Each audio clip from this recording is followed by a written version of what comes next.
HSC 26 batch এই মুহূর্তে বাংলা প্রথম পত্রের সিকিউ নিয়ে তোমরা সবচেয়ে বেশি চিন্তিত। সিকিউ কিভাবে পড়বো এবং সিকিউর জন্য কি কি পড়া উচিত, আজকের ভিডিওতে তোমাদেরকে সেই জিনিসটাই দেখাবো। এই মহামূল্যবান ভিডিওটি তুমি যদি দেখো এবং সেই অনুযায়ী যদি পড়ো নেক্সট কয়েকদিন, আমার পূর্ণ বিশ্বাস রয়েছে যে এই ক্লাসে তোমাদেরকে যা যা দেখানো হবে এর বাহিরে থেকে সিকিউ আসার কোনো আশঙ্কা নেই। সো এই ভিডিওটি খুবই গুরুত্বপূর্ণ, খুব ভালো করে ভিডিওটি দেখো এবং আমি তোমাদেরকে কথা দিচ্ছি, তুমি যদি আমার দেখানো পথে সিকিউগুলো যদি পড়ো এবং আমি যা যা দেখাবো সেগুলো যদি অনুসরণ করো, এর বাহিরে থেকে সিকিউ আসার কোনো আশঙ্কা নেই এবং তুমি যখন পরীক্ষা দিবা প্রশ্নপত্রে তুমি এই জিনিসগুলোই দেখতে পাবা। তাহলে শুরু করছি আমাদের আজকের ক্লাস। প্রথমেই আমরা যে প্রবন্ধটা নিয়ে আলোচনা করব সেটা হচ্ছে বাংলার নব্য লেখক দিগের প্রতিনিবেদন। প্রিয় শিক্ষার্থীরা, জাস্ট দুইটা জিনিস এই প্রবন্ধ থেকে সিকিউর জন্য দেখবা, জাস্ট দুইটা জিনিস। সেটা হচ্ছে বাংলার নব্য লেখক দিগের প্রতিনিবেদন প্রবন্ধের আলোকে সাহিত্য রচনার প্রকৃত উদ্দেশ্য ব্যাখ্যা করো। অর্থাৎ এখানে তোমাকে জানতে চাচ্ছে যে একটা সাহিত্য রচনা করা হলে এই সাহিত্য রচনার প্রকৃত উদ্দেশ্য আসলে কি হবে, সেই জিনিসগুলো তুমি এই প্রবন্ধে নিশ্চয়ই পড়েছো। এই জায়গাটা থেকে আমাদের এই প্রবন্ধে সিকিউ আসবে। এবং দ্বিতীয়তে আমরা যে জিনিসটা পড়বো সেটা হচ্ছে বাংলার নব্য লেখক দিগের প্রতিনিবেদন প্রবন্ধের আলোকে সাহিত্য রচনার ক্ষেত্রে যে বিষয়গুলো পরিহার করা উচিত। তাহলে আমরা দুইটা জিনিস জানবো। একটা হচ্ছে ভালো সাহিত্য বা উৎকৃষ্ট সাহিত্য লিখতে গেলে আমাদের আমাদের উদ্দেশ্যটা আসলে কি হবে। প্রথমত হচ্ছে সাহিত্য রচনার উদ্দেশ্য লেখকের কি হওয়া উচিত। নাম্বার 2 হচ্ছে সাহিত্যিক যখন সাহিত্য লিখবে তখন আসলে তার কোন কোন জায়গাগুলো বর্জন করা উচিত বা পরিহার করা উচিত। এই দুইটা পয়েন্ট পড়লে হোপফুলি যদি এখান থেকে সিকিউ আসে, এর বাহিরে থেকে প্রশ্ন আসার, এর বাহিরে থেকে সিকিউ আসার আসলে কোনো আশঙ্কা নাই। এরপর আসি আমাদের অপরিচিতা, খুবই গুরুত্বপূর্ণ এসএসসি 26 ব্যাচের জন্য এই গল্পটা। সো এই গল্পে আমরা যেটা দেখব সেটা হচ্ছে আমাদের প্রথমত প্রশ্ন আসতে পারে যে অনুপমের মানসিকতার দিকটি, এটা খুবই গুরুত্বপূর্ণ এবং তুমি এই জায়গাটাতে 3 স্টার দিয়ে তুমি পড়বা যে অনুপমের মানসিক দিক। অর্থাৎ অনুপমের মধ্যে আমরা যেই কাপুরুষতা যেটা দেখি, অর্থাৎ সে কোনো ডিসিশন মেক করতে পারে না, তার মামা যেটা বলে সেটাই, সে শিক্ষিত যুবক কিন্তু সে আসলে আত্মনির্ভর না, সে পরনির্ভর এবং সে ফ্যামিলির গণ্ডি থেকে বেরিয়ে আসতে পারেনি। ফলশ্রুতিতে দেখা যায় যে কল্যাণীকে সে বিয়েও করতে পারেনি। যখন তার শ্বশুর শম্ভুনাথ সেন তাকে যখন বলেছে যে তুমি তোমার মামার সাথে একমত কিনা, তখন সে আসলে কোনো সিদ্ধান্ত দিতে পারেনি এবং সে কোনো কথা বলেনি। সো তার এই যে মানসিকতা, অর্থাৎ অনুপমের যে মানসিকতা, সেই ব্যাপারটা আমাদের সিকিউর জন্য অত্যন্ত গুরুত্বপূর্ণ। এরপর বলছে অপরিচিত গল্প অনুপমের মামার মানসিকতা। অনুপমের মামার মানসিকতাটা কেমন সেইটা, অর্থাৎ অনুপমের মামা নিজেকে আমরা বলি না যে সব জনতা শমশের, সো এরকমই মনে করে। সো তার মানসিকতার ব্যাপারটা তোমাকে তুলে ধরতে হবে। এরপরে অত্যন্ত গুরুত্বপূর্ণ, তুমি যদি প্রথম প্রশ্নটাকে তুমি যদি 3 স্টার দাও, এটাকে তোমাকে 4 স্টার দিতে হবে। এটা হচ্ছে যে যৌতুক প্রথার নিম্ন দিক। অর্থাৎ আমরা দেখি অপরিচিত গল্পের আসলে গল্পের হাসি ঠাট্টা সবকিছুর আড়ালে রবীন্দ্রনাথ ঠাকুর যে ব্যাপারটা আসলে তুলে ধরতে চেয়েছেন সেটা হচ্ছে যে যৌতুক প্রথার কারণে আসলে তৎকালীন সময়ে যে যৌতুক প্রথা ছিল, সেই যৌতুক প্রথাটা আসলে কিভাবে আমাদের সমাজে রন্ধ্রে রন্ধ্রে ছড়িয়ে গেছে এবং এর ফলে আমাদের সমাজে আসলে কি কি নেতিবাচক প্রভাব পড়েছে। সো এরকম একটা হীন কাজ এবং ঘৃণ্য কাজ, এর যে দিকগুলো তুলে ধরা হয়েছে সেগুলো তোমাকে তুলে ধরতে হবে। সো এটা খুবই গুরুত্বপূর্ণ। এই গল্পের মূল বিষয়বস্তুই হচ্ছে আসলে যৌতুক প্রথা। ওকে, এরপরে যেটা সেটাও অত্যন্ত গুরুত্বপূর্ণ, সেটা হচ্ছে কল্যাণীর যৌতুকের বিরুদ্ধে, কল্যাণীর যে যৌতুকের বিরুদ্ধে সে যে প্রতিবাদ এবং দেশমাতৃকার সেবায় যে নিয়োজিত হয়েছে এই ব্যাপারটা তুলে ধরতে হবে। আমরা যদি শেষ দিকে দেখি, কল্যাণী আসলে সে বিয়ে করেনি এবং সে বিবাহ না করে সে আসলে দেশমাতৃকার সেবায় নিয়োজিত হয়েছে এবং যে যৌতুকের বিরুদ্ধে তার যেই প্রতিবাদ ছিল সেটা এখানে তুলে ধরা হয়েছে। সো তুমি শতভাগ নিশ্চিত থাকতে পারো, একদম শতভাগ নিশ্চিত থাকতে পারো। আমি তোমাকে চ্যালেঞ্জ দিয়ে বলছি যে যদি অপরিচিত গল্প থেকে সিকিউ আসে, হয় সেই সিকিউতে যে জিনিসটা জানতে চাইবে সেটা হচ্ছে যৌতুক প্রথার ব্যাপারে, অথবা কল্যাণীর যে প্রতিবাদ বা সর্বশেষ সে যে দেশমাতৃকায় ব্রত গ্রহণ করেছে বা দেশমাতৃকায় সেবা নিয়োজিত হয়েছে, অথবা অনুপমের মানসিকতার দিক। এর বাইরে থেকে সিকিউ কখনোই আসবে না, কখনোই আসবে না। ওকে, সো তোমাকে হাইলি কনফিডেন্সের সাথে আমি তোমাকে এই জিনিসগুলো বলছি জাস্ট বিকজ যাতে তুমি পড়ো। ওকে, সো না পড়লে কিন্তু বুঝতেই পারতেছো হ্যাঁ কি হবে পরীক্ষার হলে। এরপর আসো সাহিত্যে খেলা। এখান থেকে আমরা দুইটা জিনিস পড়বো। প্রথমত আমরা যেটা পড়বো সেটা হচ্ছে খেলা এবং সাহিত্যের মধ্যে যে যোগসূত্র স্থাপন করেছে, অর্থাৎ খেলা আর সাহিত্যের মধ্যে তিনি যে দুটো জিনিসকে বুঝিয়েছেন সেই দুটো জিনিস ক্লিয়ার একটা ধারণা রাখতে হবে। এরপর হচ্ছে সবচেয়ে গুরুত্বপূর্ণ সেটা হচ্ছে যে উৎকৃষ্ট সাহিত্য রচনার বৈশিষ্ট্য। এটা অনেকটা বাংলার নব্য লেখক দিগের প্রতি নিবেদন যে প্রবন্ধটা আমরা পড়েছি এটার সাথে অনেকটা সিমিলার। এরপর আসে বিলাসী, অত্যন্ত গুরুত্বপূর্ণ একটা গল্প। তো এই গল্পে যদি আসে পরীক্ষায় প্রশ্ন, তাহলে প্রশ্ন আসতে পারে যে বিলাসীর যে প্রকৃত ভালোবাসা, মৃত্যুঞ্জয়ের প্রতি তার যে ভালোবাসা, যে ভালোবাসা আসলে কোনো অর্থের বিনিময় না, জাত বংশের আসলে জাত শ্রেণী বৈষম্যের ঊর্ধ্বে যে ভালোবাসা, সে ভালোবাসার দিকটা তুলে ধরতে হবে।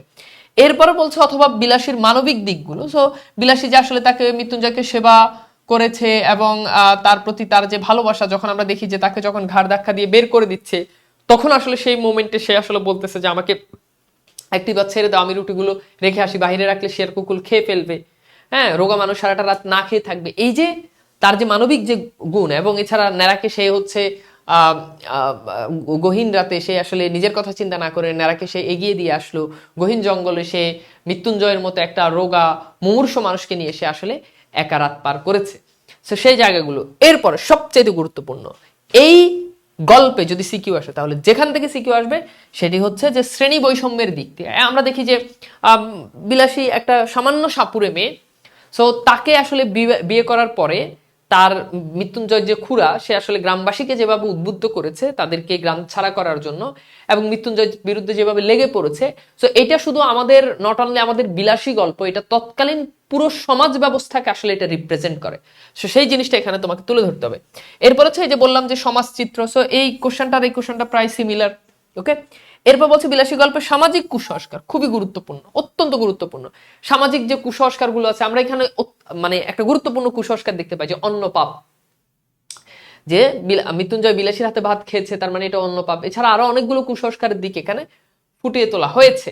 সো এই জায়গাগুলো থেকে আমাদের পরীক্ষাতে প্রশ্ন আসবে। ওকে, সো এর বাইরে থেকে কিন্তু আমাদের সিকিউতে কোশ্চেন আসবে না।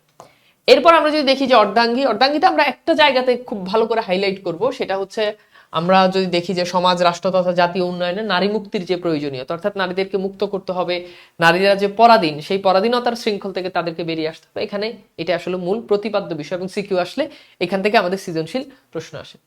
এরপর হচ্ছে যৌবনের গান প্রবন্ধের আলোকে তারুণ্যের বৈশিষ্ট্য। এটা ভালো করে মনে রাখবা যে এই প্রবন্ধে আসলে তারুণ্যের যে বৈশিষ্ট্য, সেই বৈশিষ্ট্যগুলো কাজী নজরুল ইসলাম যে তুলে ধরেছেন সেগুলো সম্পর্কে আমাদেরকে লিখতে হবে। এরপর হচ্ছে জীবন ও বৃক্ষ প্রবন্ধ। সো জীবন ও বৃক্ষ প্রবন্ধ আমাদেরকে জানতে হবে, এখানে একটু টাইপিং ভুল আছে, এটা হচ্ছে স্বল্প প্রাণ, এরপর হচ্ছে স্থূল বুদ্ধি, হ্যাঁ, ও জবরদস্তি প্রিয় মানুষের যে কথাগুলো বলা হয়েছে, সে ব্যাপারগুলো এখানে আমাদেরকে জানতে হবে। সিকিউতে বা সৃজনশীলে এগুলো প্রশ্ন আসে। এরপর হচ্ছে জীবন ও বৃক্ষ প্রবন্ধে বৃক্ষের সাথে মানুষের জীবনের সাথে সম্পর্ক, অর্থাৎ বৃক্ষের সাথে মানুষের জীবনের সাথে, বা মানুষের জীবনের সাথে বৃক্ষের যে সম্পর্ক, যে সংশ্লিষ্টতা, যে মিল রয়েছে, সেগুলো এখানে তুলে ধরতে হবে। সো এই জায়গাটা আমাদেরকে জীবন ও বৃক্ষ প্রবন্ধের আলোকে পড়তে হবে, স্পেশালি শেষেরটা খুবই গুরুত্বপূর্ণ। এরপর আমরা দেখি গন্তব্য কাবুল আমাদেরকে যেটা জানতে হবে সেটা হচ্ছে এখানে আসলে লেখক বিভিন্ন নানা দেশ, জাতি, সংস্কৃতি এবং ঐতিহ্যের স্বরূপ আলোচনা করে। সো আমরা দেখি বিভিন্ন নানা পেশার মানুষের কথা এখানে আসে, নানা জাতির মানুষের কথা আছে, তাদের ঐতিহ্য সম্পর্কে আছে, তাদের খাদ্যাভ্যাস সম্পর্কে আছে, তাদের পোশাক পরিচ্ছদ সম্পর্কে আছে। সো এই বিষয়গুলো সম্পর্কে আমাদেরকে এখানে জানতে হবে। সো এই বিষয়গুলো জানলে মোটামুটি আমাদের সৃজনশীল লেখা যাবে। এরপর আসি গুরুত্বপূর্ণ একটা গল্প, মাসি পিসি। সো মাসি পিসি গল্পে এই দুইটা পয়েন্ট থেকে আমাদের সিকিউ বা সৃজনশীল আসবে। প্রথমত হচ্ছে মাসি পিসি গল্পে মাসি ও পিসির প্রতিবাদী ও সংগ্রামী জীবনের মানসিকতা, অর্থাৎ আল্লাদিকে যখন আমরা দেখি যে সবাই যখন তাকে ভোগ করতে চায়, বা পুরুষতান্ত্রিক সমাজে আসলে একজন স্বামী বঞ্চিতা নারীর যে তাকে সবাই যে লোলুপ দৃষ্টিতে দেখে, সেখান থেকে কিভাবে মাসি পিসি আল্লাদিকে প্রোটেক্ট করেছেন, সেই ঘটনা এখানে আমাদেরকে তুলে ধরতে হবে। এরপর বলছে মাসি পিসি গল্পে পুরুষ শাসিত সমাজ ব্যবস্থার বিরুদ্ধে চিত্র, অর্থাৎ পুরুষ শাসিত সমাজ ব্যবস্থা, দুজন বিধবা নারী, তারা আমরা দেখি যে নৌকা বেয়ে তারা সবজি বিক্রি করে, শহরে গিয়ে মানুষের ঘরে কাজ করে, এবং একই সাথে তাদের নিজেদের একজনের আল্লাহ দিয়ে, একজনের খালা, আরেকজনের ফুফু, তারা এই আল্লাদি নামক যে মেয়েটা, তাকে তারা সবাই তার দায়িত্ব নিয়েছে। সো এই যে পুরুষতান্ত্রিক সমাজে যে ব্যবস্থা, আমরা শেষের দিকে গিয়ে দেখি যে কানে চকিদার আসে, তাদেরকে ডেকে নিয়ে যায়, হ্যাঁ, গোকুল তাদেরকে ডাকে, এবং যাতে করে মাসি পিসি কাচারি বাড়িতে চলে গেলে আল্লাদিকে যারা তুলে নিয়ে যায়, এই যে পুরুষতান্ত্রিক সমাজের যে ঘৃণ্য চিত্র তুলে ধরা হয়েছে, সেটা এখানে আমাদেরকে আলোচনা করতে হবে। এবং সর্বশেষ নেকলেস গল্পে মাদাম লইসেলের যে ভয়াবহ পরিণতির যে দিকটি, আমরা যদি দেখি যে বলে না, অতি লোভে তাঁতি নষ্ট, অর্থাৎ সে নিজের কোনো কিছু ছিল না, সে তার বান্ধবীর থেকে সে একটা হার নিল, সেই হারটা সে হারিয়ে ফেললো এবং সেই হারটা ছিল অ্যাকচুয়ালি নকল, কিন্তু সে আসল ভেবে সেটা নতুন করে আবার ঋণ করে তার বান্ধবীকে দেয় এবং সেটা ঋণ পরিশোধ করতে তার 10 বছর লেগে গিয়েছে। তো সেই বিষয়টা। এরপর হচ্ছে নেকলেস গল্প জীবন দর্শনের যে ইঙ্গিত দেয়, দুটো প্রায় কাছাকাছি। অর্থাৎ আমাদের জীবনে আমরা নিজের যতটুকু আছে ততটুকুর ভেতরে আমাদের স্যাটিসফাইড থাকা বা সন্তুষ্ট থাকা উচিত। সেই বিষয়টা এখানে আসলে আমাদের যে জীবন দর্শন ইঙ্গিত, আমরা এখান থেকে কি শিখলাম সে বিষয়গুলো আমাদেরকে এখান থেকে জানতে হয়। সো আমার বিশ্বাস যে মোটামুটি আমরা সৃজনশীল লেখার যে সিস্টেম সেগুলো আসলে বুঝতে পারছি, কোন কোন পয়েন্টগুলো আমাদেরকে সৃজনশীল আসতে পারে। এরপর হচ্ছে কপিল দাস মুর্মুর শেষ কাজ, খুবই গুরুত্বপূর্ণ। এখানে দুইটা জিনিস দেওয়া আছে, দুইটা প্রশ্ন প্রায় কাছাকাছি, প্রথম দুইটা প্রশ্ন। তো প্রথম প্রশ্ন এখানে বলা হচ্ছে যে সাঁওতালদের সংগ্রামী চেতনা, অর্থাৎ সাঁওতালদের জীবনে তাদের যে সংগ্রাম, সেই সংগ্রামী চেতনা এখানে লিখতে হবে। দ্বিতীয়ত হচ্ছে কপিল দাসের যে সংগ্রামী বা সাহসী চেতনা। আমরা এক সময় দেখি কপিল দাস যখন বালক ছিল, ঠিক আছে, যখন তরুণ ছিল, তখন আসলে তার যে সংগ্রামী চেতনা বা সে কি কি করেছে আমরা জানি। যে সে গান গাইতো, সে এক পাদ্রীকে, সে মানুয়াল পাদ্রীকে সে ফেলে দিয়েছে, অনেকগুলো ঘটনা আছে। তো দুটা কাছাকাছি, সাঁওতালদের সংগ্রামী চেতনা অথবা কপিল দাসের সংগ্রামী বা সাহসী জীবনের বর্ণনা। প্রথমটা খুবই গুরুত্বপূর্ণ এবং শেষটা অত্যন্ত গুরুত্বপূর্ণ, যেটা এই গল্পের আসলে মূল প্রতিপাদ্য বিষয় বলতে পারি। সেটা হচ্ছে মহাজনরা আসলে তারা যে শোষণটা করতো মহাজনরা সাঁওতালদের উপরে, সেই শোষণের চিত্রটা আমাদেরকে তুলে ধরতে হবে। এরপর রেইনকোট, খুবই গুরুত্বপূর্ণ, অত্যন্ত গুরুত্বপূর্ণ একটা গল্প। সো রেইনকোট গল্প থেকে আমরা তিনটা জিনিস পড়বো। প্রথমত হচ্ছে গেরিলা আক্রমণের চিত্র পড়বো, এরপর হচ্ছে পাক হানাদারদের যে বর্বরতা, এটা খুবই গুরুত্বপূর্ণ। অর্থাৎ এগুলো আমরা সবাই জানি, মুক্তিযুদ্ধের সময় আমাদের পাক হানাদাররা বা পাকিস্তানি শাসকরা আমাদের উপর যে শোষণ করেছে, যে নির্যাতন চালিয়েছে, আমরা রেইনকোট গল্পে দেখতে পাই। তারা জায়গায় জায়গায় গাড়ি থামিয়ে মানুষদেরকে মেরে ফেলতেছে এবং সেখানে আমরা 25শে মার্চের কালো রাতের বর্ণনা পাই। তারপর হচ্ছে যেখানে তারা আসলে ঢাকা কলেজের যে লেকচারার তাদেরকে ধরে নিয়ে গিয়েছে, যাদেরকে সন্দেহ হয়েছে তাদেরকে আমরা দেখতে পাই যে সেখানে নারীদেরকে ধরে নিয়ে যেত। হ্যাঁ, সো এইসব ঘটনা। এরপর বলছে রেইনকোট গল্পের আলোকে মুক্তিযুদ্ধকালীন ঢাকা শহরের বর্ণনা। এটাই আসলে রেইনকোট গল্পের মূল বিষয়, যে মুক্তিযুদ্ধকালীন আসলে ঢাকা শহরের যে পরিবেশ পরিস্থিতি, যে বর্ণনা আমরা দেখতে পাই, সেটার এখানে চমৎকার একটা দৃষ্টান্ত আমরা রেইনকোট গল্পে দেখতে পাই। ওকে, আমার বিশ্বাস যে আমরা যদি এইভাবে সৃজনশীলগুলো যদি পড়ি, আমার মনে হয় ইনশাল্লাহ তোমাদের আর সৃজনশীল নিয়ে তোমাদের কোনো দুশ্চিন্তা থাকবে না। ওকে, তো আমি যা দেখাইছি, যা পড়াইছি, তাই ভালো করে পড়বা। সর্বশেষ এসেছে 26 ব্যাচের জন্য। তোমরা যারা ইউনিভার্সিটি, তোমাদের স্বপ্ন ঢাকা ইউনিভার্সিটি সহ অন্যান্য ইউনিভার্সিটি, তোমাদের জন্য রয়েছে আমাদের ঢাবি খ প্লাস বিভাগ পরিবর্তন 5.0। সেই কোর্সে বাংলার জন্য থাকবে আমি তোমাদের তানবীর ভাইয়া, ইংরেজির জন্য থাকবে ইংলিশ বস আমাদের মানিক ভাইয়া, এবং জিকের জন্য আমাদের ফারিয়া আপু। সো আমরা ফুল টিম তোমাদের জন্য প্রস্তুত। ইউনিভার্সিটি অ্যাডমিশনে তোমাদের যে স্বপ্ন, সেই স্বপ্নকে তোমাদের একেবারে দ্বার প্রান্তে তোমাদেরকে পৌঁছে দেওয়ার জন্য আমরা সর্বোচ্চ আমাদের জায়গা থেকে চেষ্টা করে যাচ্ছি। আমাদের এই কোর্সে ভর্তি হওয়ার পরই তোমাদেরকে আমরা কোর্সের ম্যাটেরিয়ালসগুলো দিয়ে দিব, নট সফট কপি। হার্ড কপিগুলো আমরা তোমাদেরকে ঘরে পৌঁছে দিব। আমাদের নিয়মিত এক্সাম, আমাদের রেগুলার ক্লাস, আমাদের ডাউট সলভ, সো সব কিছু মিলিয়ে তুমি যদি এই তিনটা সাবজেক্টের অর্থাৎ বাংলা, ইংলিশ অ্যান্ড জিকের প্রিপারেশন নিতে পারো, তোমার ঢাকা ইউনিভার্সিটি খ ইউনিট, বিভাগ পরিবর্তন সহ অন্য সকল ইউনিভার্সিটির বিভাগ পরিবর্তন বা খ ইউনিট বা অর্থাৎ মানবিকের জন্য যেটা, এটা ফুল কাভার হয়ে যাবে। সো একটি কোর্স তোমরা সায়েন্সের স্টুডেন্টরা করতে পারো, কমার্সের স্টুডেন্টরা করতে পারো, আর্টসের স্টুডেন্টরা করতে পারো। ওকে, সো এই কোর্সটা বাংলাদেশের one of the best course university admission খ ইউনিটের জন্য। গত বছর আমাদের সঙ্গে প্রায় 10,000-এর মতো শিক্ষার্থী যুক্ত ছিল। এইবারও তোমরা সবাই আমন্ত্রিত। সবাই ভালো থাকবা, সুন্দর সুস্থ থাকবা। আল্লাহ হাফেজ।